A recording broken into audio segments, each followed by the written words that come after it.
మచిలీపట్నం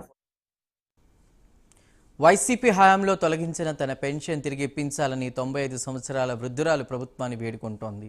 అనకాపల్లి జిల్లా యలమంచిలి మున్సిపాలిటీలో మంగమ్మ అనే వృద్ధురాలు కళ్ళు కనపడక పూట గడవని స్థితిలో ఒక పాడుబడ్డ గృహంలో నివసిస్తోంది. ఒకే ఇంట్లో ఇద్దరు వృద్ధులు పెన్షన్ తీసుకుంటున్నారన్న కారణంతో ఇక మంగమ్మకు పెన్షన్ తొలగించారని ఆమెతో కలిసి ఉంటున్న పలక నారాయణమ్మ తెలిపింది. దీంతో తనకు వచ్చే పెన్షన్తోనే ఇద్దరం కలిసి బతుకుతున్నామని ఆమె చెప్పింది.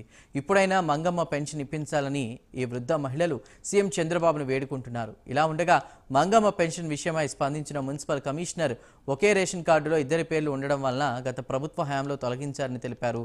రేషన్ కార్డును విభజించి మంగమ్మకు పెన్షన్ మంజూరు చేయాలంటూ ప్రతిపాదనను పంపించడం జరిగిందని కూడా వివరించారు.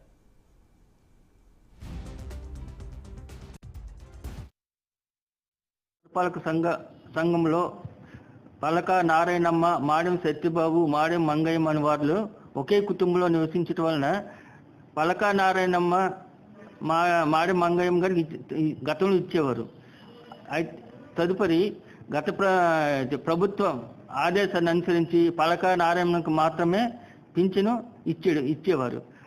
సదరు ఈ ప్రభుత్వ ఆదేశాలు అనుసరించి మాడెం మంగయ్యమ్మ సపరేట్గా ఈ వైట్ రేషన్ కార్డు తీసుకుంటం వల్ల ఆవిడకి వైట్ రేషన్ కార్డు మంజూరైనది. తదుపరి ఈ పింఛన్ తాలూకా ప్రపోజల్స్ గవర్నమెంట్కి పంపడమైనది. ప్రభుత్వం తాలూకా ఆదేశాల అనుసరించి తగు చర్యలు తీసుకునబడినని తెలియజేస్తుంది. విజయ్ కుమార్ గారికి, పవన్ కళ్యాణ్ గారికి అందరికీ కూడా నమస్కారం పెడుతున్నాను. 20 రూపాయలు పింఛన్ కాడి నుంచి మా అక్కకి పింఛన్ వచ్చేది. అప్పుడు నాకు 13 సంవత్సరాల వయసు. ఇందిరమ్మ ఎస్టీ కాలనీకి వస్తే అప్పుడు తీసుకుని వెళ్ళాను. తీసుకుని వెళ్తే అప్పటి నుంచి కూడా 20 రూపాయలు పింఛన్ కానీ చాలా ఇచ్చేది. కానీ చాలా మంది రాజకీయ నాయకులు ఎక్కారు. ఎన్టీ రామారావు ఎక్కారు, చంద్రబాబు నాయుడు గారు ఎక్కారు, మళ్ళీ ఏమైనా ఆదరణి భాస్కరరావు గారు ఎక్కారు, అందరూ కూడా ఎక్కారు.